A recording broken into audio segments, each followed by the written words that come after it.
the best sentence? Yes. Okay, unleash the lawyers. Joining us tonight, veteran defense attorney, former prosecutor Daryl Cohen. Also, Meg Strickler, defense attorney. Daryl Cohen, what's she looking at? Nancy, I think she's looking at kidnapping. I think that her best defense is I just shouldn't have done it and trying to cut a deal. This woman, what she did is incredible. Put him up. Daryl. I don't see You said the any best defense. defense is I just shouldn't have done it. Well, Wouldn't that Nancy, I apply don't see a to defense. Every crime. Well, what about the creepy part? Didn't you two see the hand that rocked the cradle with Rebecca De Mornay, where the babysitter starts taking on more and more of the mom's responsibility, usurps her role, and then basically tries to become the mother? Don't Absolutely. you see some? I could see a defense attorney using some weird, wacky defense that she thought she was the mother. Well, I agree. I wouldn't want to represent her, but if I did, I would be having a psychological on her. I would do everything I could to show that she did some of the right things, and then she assumed the role of the mother, and she exceeded it, so far exceeded it, that she just did not know what she was doing. But well, having you know said that, she knew right from wrong. Yeah, exactly. She knew how to fake off the father, how to fake off the school. In fact, hold on, Meg, I'll be right with you. I'm hearing in my ear, we now have Chief Chris Hargett with us, the chief of the Russellville Police Department. Chief, your team basically did everything right. You were on this from the get-go, and you managed to find out exactly where she was. Chief, tell me how this all unfolded and how you found the boys last night. Well, Nancy, of course, obviously we owe a lot of gratitude to the school system for making us aware of it at an early stage, and also we owe a lot of credit to the FBI for helping us in this. You know, everything just fell into place pretty quick. We were able to get the information from the school, and of course, it being suspicious in nature from the facts from the office depot to the actually going and contacting the father who was still here, so we knew that he wasn't with them at that time. So we went ahead and notified all the other agencies, the FBI, and got them involved. We just started from that point.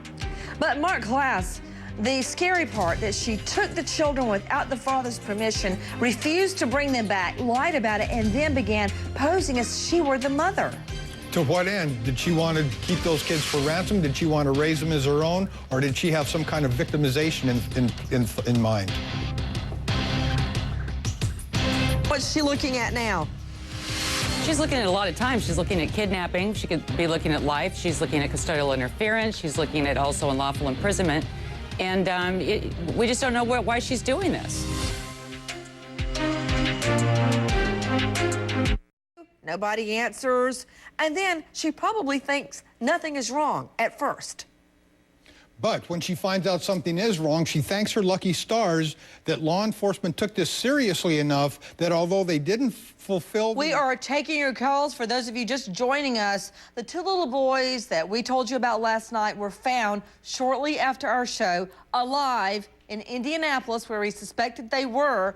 The babysitter actually taking them across state lines, across multiple states, lying to the father, saying she had taken them on a Florida vacation, pulling them out of school without the father's permission, and then posing as if they were her biological children and she their mother. In fact, isn't it true, out to Trang Do, CNN affiliate WAFF, joining us at the police department, she actually puts a man up to getting on the phone and pretending to be the father. She did, and she had that man speak to school officials, but they were not convinced, Nancy. I mean, they have been in contact with the child's father, and they just knew that this guy was not him. Joining us right now, Woodrow Tripp, former police commander, polygraph expert. Woody, how do you go about cracking a case like this? Well, Nancy, it's a multitude of different things. You have technology, and then it comes down to good old-fashioned, basic police work. And when you put those two together, you obviously have the results that you have got now. And they did an absolutely excellent job in investigating this and bringing it to a conclusion. Well, you know, she was at Office Depot, not Staples, but she did push the easy button by sending a fax to the school that says, Office Depot, Indianapolis, with the phone number right there. But, you know, with somebody like this, Mark Class, even though that sounds easy, once you get to Indianapolis, it's like looking for a needle in a haystack. Well, you know, the chief said that things fell into place, but things don't fall into place unless you have good systems. No, he's being modest. He is, because you need good systems, you need good training, you need good partnerships, you need education, you need awareness. When that happens, you have a great investigation and you recover the kids. To Wendy Walsh, psychologist and expert there on MomLogic.com. Wendy, we have seen a lot of cases where children are kidnapped and a female is involved who actually begins to pretend and soon begins to believe that these children are her children. It is a psychological phenomenon unlike no other. And that is what this babysitter was doing. She purported these were her biological children to everyone involved. It's so true, Nancy. It's not in the textbook, but I like to call it maternal psychosis. She's having this imagining that she's the mother and has the kids. And, you know, the real issue there isn't so much, obviously, her mental instability and the horrible crime she committed. It's the trauma to the children. I mean, these children, I don't know what happened to their mother and why they're being raised by a single dad, but now they're being kidnapped and taken to another state. Just imagine the emotional trauma, taken away from their friends and family, and maybe even told, listen, if you tell anybody, you know, I'll hurt you. So there's these threats of abuse as a potential. I mean, my heart goes out to these children because they're having a tough time. You know, Meg Strickler, what's the defense? Can you imagine going home and the babysitter that you trusted for nearly a year is gone, your children are gone, and then you find out that she has gotten some kind of a complex that she is the mother and has taken your children and trying to raise them as her own in another state. And don't bother, Strickler, to say insanity, because she gets on the phone, lies to the father that they're in Florida, lies to the school, lies to everybody in Indianapolis. She knows darn well what she's doing. Oh, there's a lot of intent here, so you can't argue insanity. I would just use her information as mitigating. She's not completely stable, and hope that the judge would take some compassion with her. Well, come on, Meg. Come on. Everyone that commits a violent crime, you could argue, is not stable. But it's got to rise to insanity. Headline tonight, Angel and Christian are found safe and alive. Even more so when the actor is the mother. So she's probably going to get offered a plea deal down the road. But if I were handling this case, I would not take anything less than murder one. Unleash your lawyers, Daryl Cohen, Meg Strickler. Daryl Cohen, this absolutely can be indicted for murder one. Now, a jury may come back on voluntary or involuntary, but there is enough here for a murder one indictment. Do you agree? Oh, absolutely agree, Nancy. What she did is bad enough. What she didn't do is worse. You don't leave your kids alone for 5 seconds. You don't let them stay in the bathroom. You don't. And yes, I think she can be indicted. I think she can be convicted, but I would doubt that she'll be convicted of murder one. I would think there would be a plea to a lesser charge.